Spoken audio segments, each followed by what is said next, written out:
Hey YouTube, what's going on? I know it's been a minute since I've uploaded anything. And I've got my snuggle bug with me, right there. Hi. Hi. So we have had a couple of life changes since I last uploaded. William is unfortunately still having digestive issues, major digestive issues. It's probably gonna be a problem he's gonna have for the rest of his life, unfortunately. I don't see it getting any better. I hope it doesn't get any worse. But he's having to deal with his daily things anyways, his sensory stuff, and you know, just how he is in general, and on top of being constipated all the time. And you know, I know his diet doesn't help. He's got a terrible diet. But so yeah, he's still having major constipation issues. He is on Miralax. He's been on Miralax for 2 days now, I think. And basically we're just trying to get everything to come out like water because he's miserable. His sleeping the last couple nights, let's see, the night before last, he went to bed at 12, got back up at 1:30 and stayed up the rest of the day, or the night. Last night he went to bed around 12 and got up at 3 something. But as I've said before, I'm never really sure how much sleep he gets, how much good sleep he gets, because, you know, as I've said before, it's like a constant battle between his brain and his body to agree and be like, okay, you know what, I'm gonna rest now. Okay. And so it's been hard on Dad and I watching it, because, you know, you'll see him on the floor screaming because, you know, I know because my husband's been on Miralax before, and he has told me that that cramps from Miralax can be like extremely hard on someone. I mean, they've almost made my husband double over in pain. So, and my husband's a full-grown man that can talk. So when you put a child in that scenario that can't talk, and all he can do is scream, you know, you're gonna have one loud child. So, so I never know how much restful sleep he's getting. We are going to have, because we had car trouble recently, so we just had that this last weekend. We had car trouble this last weekend, so I wasn't really able to do the adjustment that I talked about, I think, on my community page recently. But he is going to be 13 this year. He'll be 13, sorry, not 13, that's Christopher. He'll be 12 in September.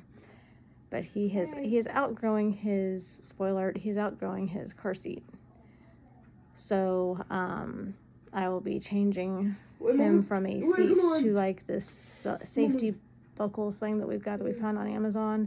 Should work pretty well, and I'm hoping that will make his car rides a little easier and a little bit more comfortable, because his seat's just not cutting it anymore. Like, it's like so tight around him, and we've loosened it, and so I'm hoping that will help his car rides even more and help him have a better time riding in his car ride, in the car and things like that. So I will be taking you guys along for that journey. Exciting thing that I have going on is that in 2 weeks, I think a little over 2 weeks, my 17-year-old will turn 18, and he's actually going to get a tattoo today, his first ever tattoo. So he will be doing that today, and he's got a thing, he's wanting to do something on the 12th with his friends for his birthday, and then obviously we'll have his party here on his actual birthday. So that's pretty cool. He's actually trying to get a job up at my warehouse with me, so we'll see how that goes. I'm sorry, I look like pure hell today. I look horrible. But this is life. But as far as like William's dental work, you know, I think everything's fine there.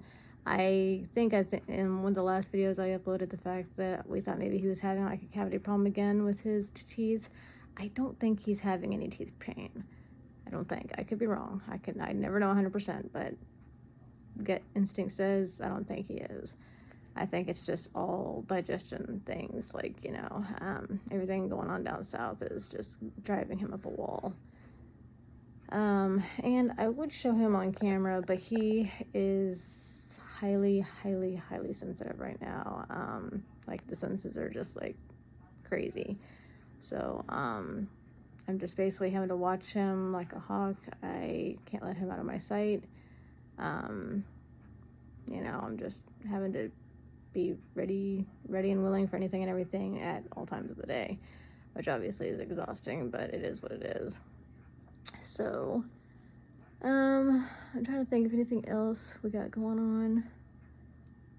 It's just been a major, major struggle lately. You know, I was recently unfairly judged at work because I have FMLA.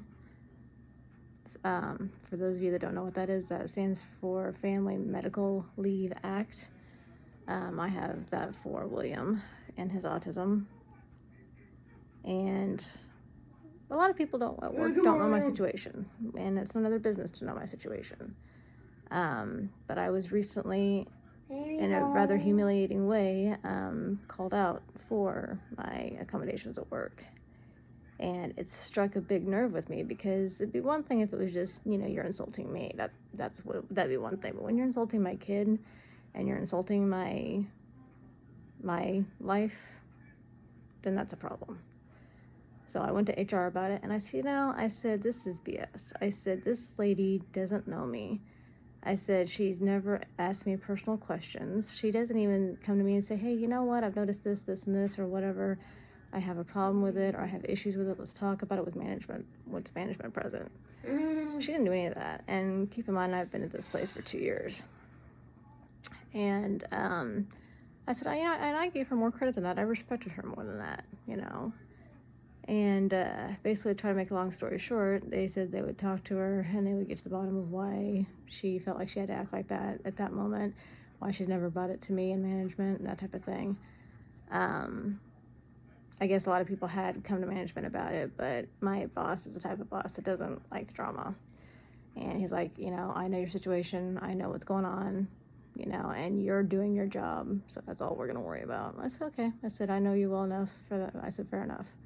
So, but the autism community is constantly always having to deal with people that break our cardinal rule.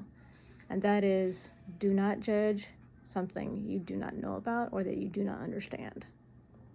Just be kind.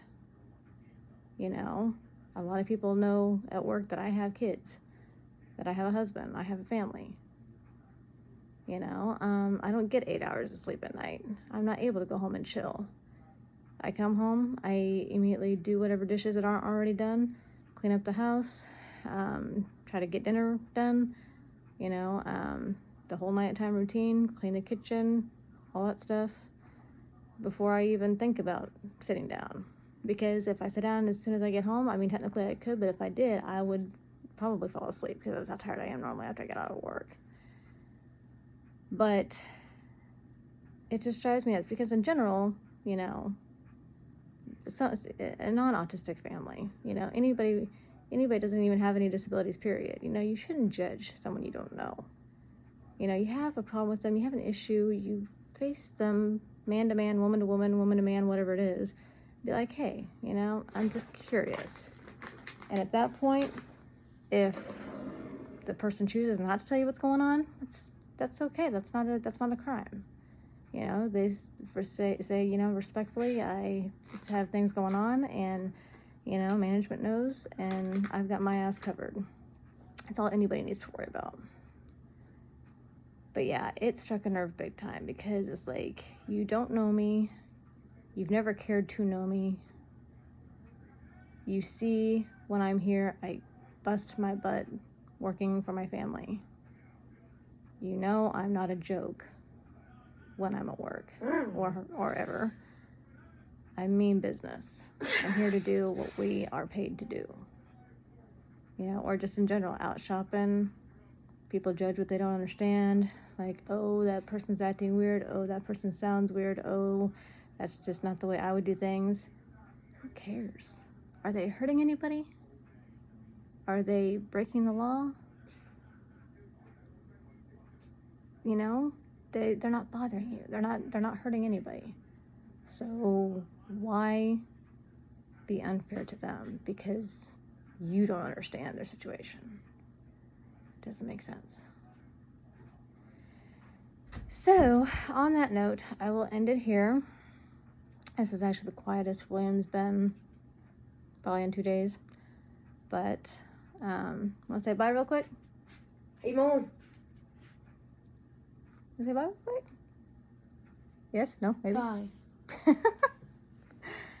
So anyway, I hope you guys have a good rest of your day. Stay safe out there. Stay hydrated if it's hot and warm if it's cold. This weather's pretty crazy we got going on in the Middle West right now. But anyway, for all this, because I know I have over 100 people, over 100 subscribers now, and for everyone that's still here, I've said this before, I'll probably say it till the day I die. I know I don't do a lot of fun things on this channel until like the end of the years when we really got stuff going on. And I am trying to incorporate more ways to show you guys more of our daily life and things like that. But I will say it is getting more complicated because of William's sensory issues. Like I said, right now he's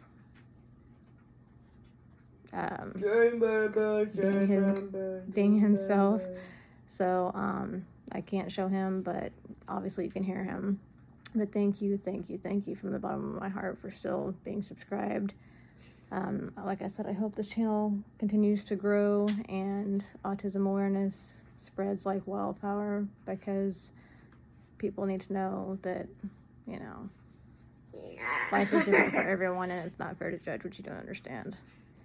So on that note, I will say turn on notifications so you don't miss any uploads, subscribe, like, all that good stuff, and we will see you next time. God's peace.